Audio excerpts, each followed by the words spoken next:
RJ, anong ginawa natin dito? Nag-ano lang po ng valve cover. Palit ng valve cover gasket. Gasket. Sige, di gasolina to. Tignan ko nga yung oil nito. Hindi tayo nag-change oil dito. Okay, ito lumang sasakyan. Anong model to? Siguro 2012 to. Sige nga, tignan ko nga kung yung langis nito. Ako lang ha. Hindi tayo nag-change oil dito. Okay. So para sa isang 2012 na makina, kapag ka tinignan mo yung langis, ganito ang makikita natin. Okay? So ayan, ang plate number. Ito naman, 2020, anong model po ito? 2023 po, sir. 2023 model. Nag-change oil ito noong December. Sabi niyo po, nag-change oil. Sabi nila. Hindi ko naman ako nakikita. Sige. RJ, halika ulit. Expander na 2023 model, nag-change oil noong December. So Bago December, magpasko. January, February, March, April. Bago magpasko po. Bago magpasko. 4 months pa lang to. Tignan natin ngayon yung langis nitong expander. Tingnan nyo po Tignan nyo po yung langis ng expander na 2023 model kumpara doon sa 2013 o 2012 yung ano na yon, yung Innova na yon. Tignan nyo po. Halika kayo, tignan nyo po. Kaya kuya, halika kayo para makita kayo sa vlog. Isaksak mo ulit. Ito yung 2023 expander na modelo. Nag-change oil kayo bago magpasko, sabi nyo po sa kasa. Ito naman yung luma, 2013 model. Okay. O, tignan nyo ulit yung langis nyo Team. O. Ano sa tingin nyo po? Ito ba nag-change oil o hindi? Hindi. Ang dumi. Tignan nyo po. Laki ng diferensya ang kulay. Ang laki ng diferensya nitong nitong galing sa 2013 model. Tapos itong sa inyo, 2023 model. Hindi ako makakarating sa inyo kung hindi ko na... 2 taon pa lang itong nyo, yung unit nyo. Tapos ilan na po tinakbo ng unit nyo? 31 kilometers. 31,000 kilometers. Tignan mo nga kung ilan ang tinakbo ng Innova. Dali.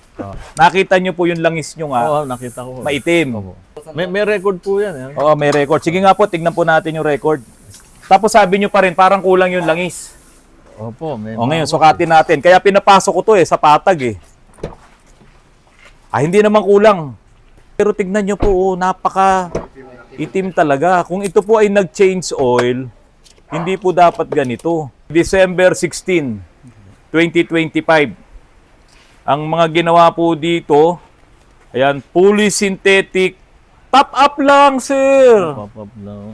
Nag-top up lang, ayan o. 2 taon na pero hindi pa... Perform, hindi na, check up, fully synthetic, top up, check AC for cooling performance. Ibig sabihin, hindi sila nag-change oil. Nagdagdag lang sila ng langis. Bakit ganun? Hindi ko, sir, alam. Sila nakakaalam. Sir, kawawa po ang makina Ang alam nyo. ko, nag-top up sila nung unang 1,000 plus 1,000. Oo. Top up. Alam ko, top up. Fully synthetic SNGF 5. Yan, 1 litro lang po. Dinagdagan lang nila. Ayun, 600 pesos. Tapos nagpalit sila ng oil filter, 451. Pero ang alam nyo po, nag-change oil kayo. Oo po. Yun, I assume, yun ang pagkakaalam ko. Dahil medyo malaki din yung bayad dyan. Oo, malaki din ang inabot nyo. 17,000. Abot, 18. Oo. Ang problema po, tingnan nyo po nangyari sa oil ng ng engine nyo, kabago-bago. Yan nga po Yan nga po na. Kung hindi ko na ganyan, hindi ako makakarating sa inyo. Kaya nga po, so ang natin dito, ang worry natin dito, Vlog kaya mo dadalhin sa kasa para maalagaan yung sasakyan nyo. Opo. Ito po ba, tamang pag-aalaga po ba to? Na magtatatlong taon pa lang, ganito na yung laman loob niya. Ang alam ko kasi 3 PMS na. Ang alam ko, nagpalit na, nag-change oil na talaga. Hindi ko naman... Ano ba meaning ng PMS? Ano ba meaning ng PMS? Periodic maintenance, saka preventive maintenance. Oo po. Di po ba? Maliwanag po yun. Kung preventive, bakit ganito? Hindi na po prevention to. Kasi dapat tinanggal nila yung lumang langis. Magkano lang naman yun? 4 na litro lang po ito. Tapos 600 lang yan o 500. Paghugot ko, hindi na pumapatak. Di ba dapat may patak? Oo, malapot na Kasi nagdagdag lang eh. Oh. Tignan nyo yung kulay, oh. Kaya ako nagpakuha ng tissue kanina eh. Hindi ko para ipunas ko sa mukha ko eh. Kaya ako pinakuha yan para makita nyo talaga yung kondisyon ng oil po ninyo. At ito nga, humahalo na yung kulay sa ano eh. Dito sa dipstick niya eh. Nagpapakita na parang luman-luma na po yung makina nyo. Balikan nga natin ulit yung yung Innova, sir. Oh, kuha ulit ako ng oil nito. Oh, ito po yung sa Innova ha. Ayan, mapula-pula pa yan, no? Ha? Okay, puntahan ho natin ngayon doon sa bagong expander. 2022 model, 2023. 2023 po. 2023 model na expander. O, ito, tingnan nyo po ulit. O.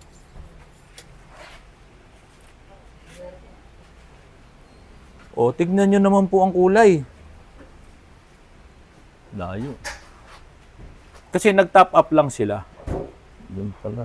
Alam nyo, pwede nga kayong magreklamo sa kanila, sir eh. Hindi kung alam ko lang, sabi bakit ganun eh. Oo, kasi kung masisira ngayon yung sasakyan nyo at tapos na kayo sa warranty, masisira makina nyo, sino po may kasalanan? Yan nga po. Sa tingin nyo po. Di ba ba?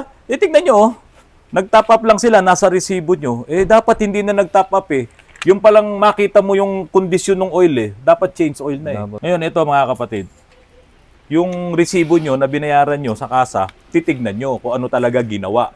Dito, malinaw naman, nakasulat doon, nag-top up lang. Ibig sabihin, nagdagdag lang ng langis. 1 litro yung idinagdag. Eh, sa totoo lang mga kapatid, itong mga gasoline engine na modelo, 2023 model, kahit sabihin mo pa umabot ng 6 na buwan o 8 buwan yan na hindi ka nag-change oil, halos hindi ka magta-top up dito eh. Hindi naman yan kumakain ng langis eh. Bagong-bago yan. Manapa yung mga turbocharged na mga makina, talagang yun, medyo kumakain ng langis. Doon sa 6,000 kilometers na tinakbo, halos kalahating litro ang kinakain ng langis ng mga diesel engine po na yan na mayroong turbocharger. Pero itong mga naturally aspirated engine, hindi po yan kumakain ng langis. Kaya yung nakalagay dito na nag-top up sila, kaya tignan nyo, sobra pa nga yung langis eh. Kung tutusin eh. Oh, ito pa siya sa ibabaw ng tuldok eh oh. Kasi nagdagdag siya, hindi naman kailangan eh. Baka nga yung 1 litrong siningil sa inyo, hindi pa naubos eh. Oh, balik ulit natin dito. Oh. Napakadumi. So ngayon, ang solusyon natin dito, sir, mag-change oil talaga tayo. No? At gamitan natin ng magandang langis. Kukuha lang ako ng magandang langis, ipapakita ko kay sir. Ito na po, yung any oil natin. Bubuksan ko na to, sir. Siba. Ayan, bagong-bago po yan. Oh. Buksan natin. Papakita ko po sa inyo kung ano ang ganda ng langis na ito. Ayan. Tanggalin ko muna itong dumi nitong dipstick nyo, ha. Ayan. Saksak ko ngayon, ito pong dipstick natin dito sa any oil. Tingnan nyo po ang kulay nito, ha. Oh, ninilaw pa. Saka tingnan nyo, pag isinaksak nyo. Tingnan nyo ang tulo. Di ba? Hindi malapot. Yung sabi nyo, malapot na eh. Oh. Ayan o yung any oil. Okay, balik ako ngayon dito sa makina nyo.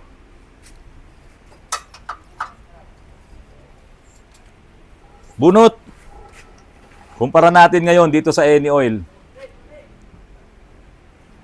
Decision, sir. Ano, change oil kagad o sa susunod pang mga panahon? Change oil na po. Ngayon din, change oil na natin. Malaki po ang tiwala ko sa Di mo ba? Sana nag-change oil na siya. Hindi naman nagtitipid yung may-ari, kaya nga sa kasa nagpunta eh. Siguro manapa sa mga ordinaryong shop, pwedeng sabihin na nagtipid yung may-ari. Pero hindi po nagtitipid, kaya nga po sa kasa pumunta. Ngayon, lalagyan na natin to ng malinis at magandang langis. At yun lamang muna ang gagawin natin dito. I-change oil po natin.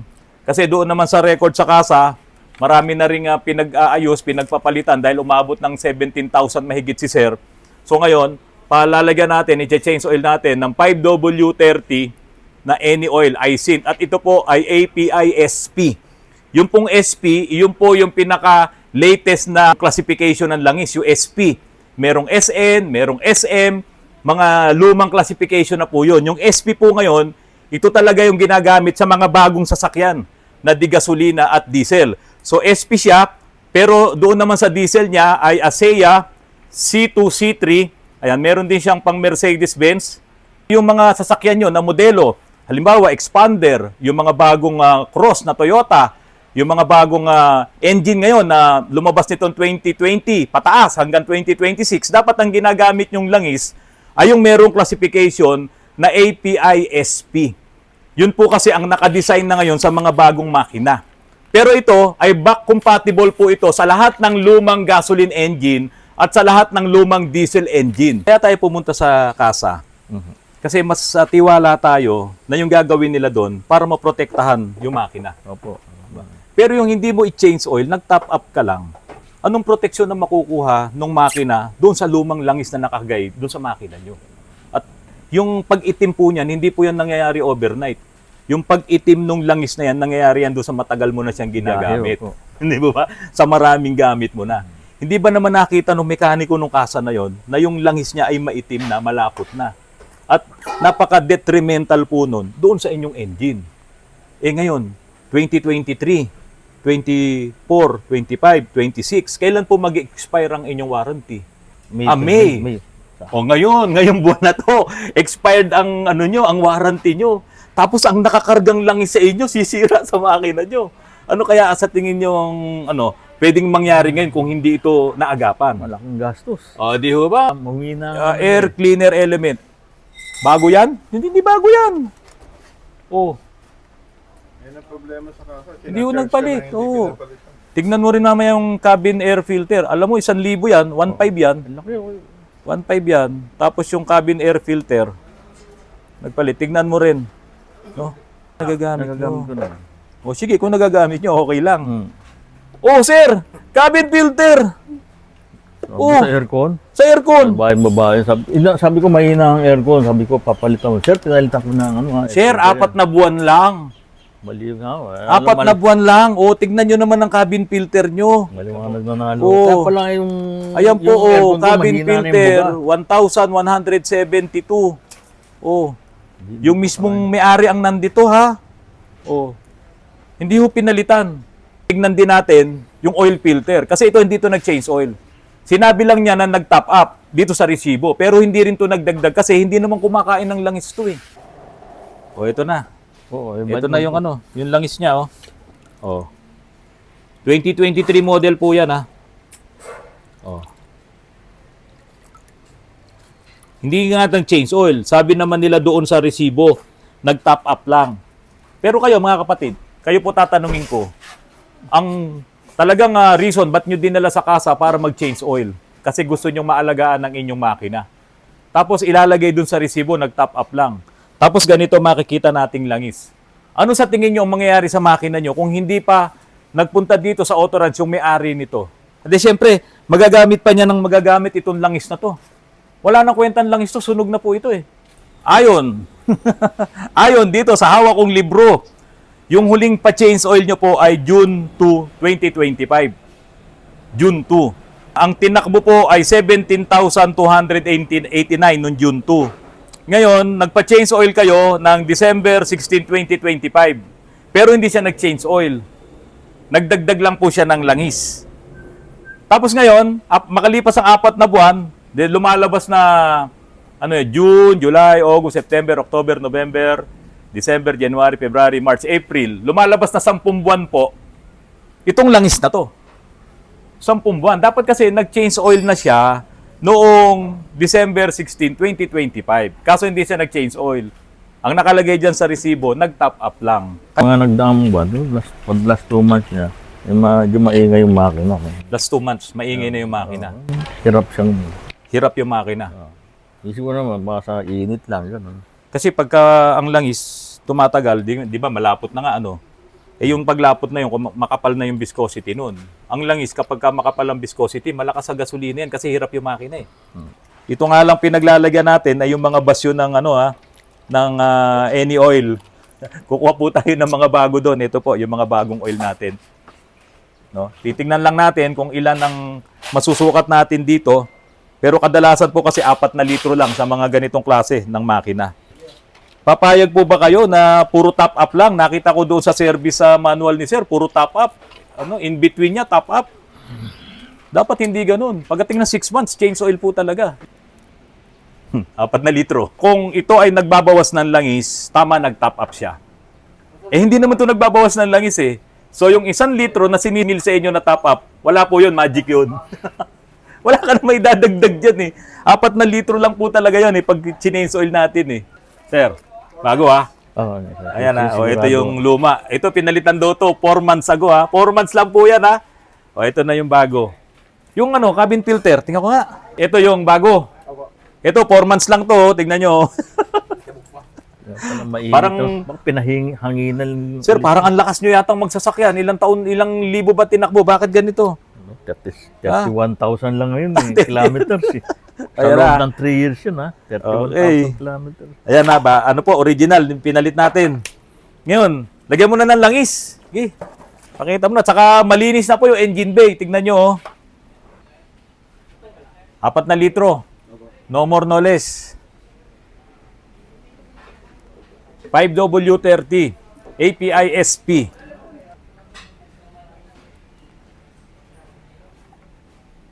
Malakas pa sa gasolina to eh. Kasi pag barado ang air cleaner element, filter, di mahina yung pasok ng hangin, malakas kayo sa gasolina.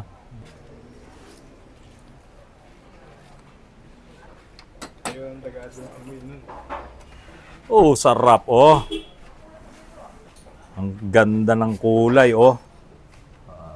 Kaya lang ito sir, pag andar nito, mga ilang araw, babalik yung dating kulay. May kumapit. Kaya sa susunod, agahan lang natin yung interval ng change oil, sir. Mga kailan mo yun? Pag 2,000 siguro, okay ba sa inyo yun? 2,000 lang, mag-change oil na tayo. Sige. Oo. Dito. Para lang matanggal natin yung mga nanikit na dumi sa loob. Po. Kasi si Casa, puro top up eh. Kumapit na yan eh. Oo.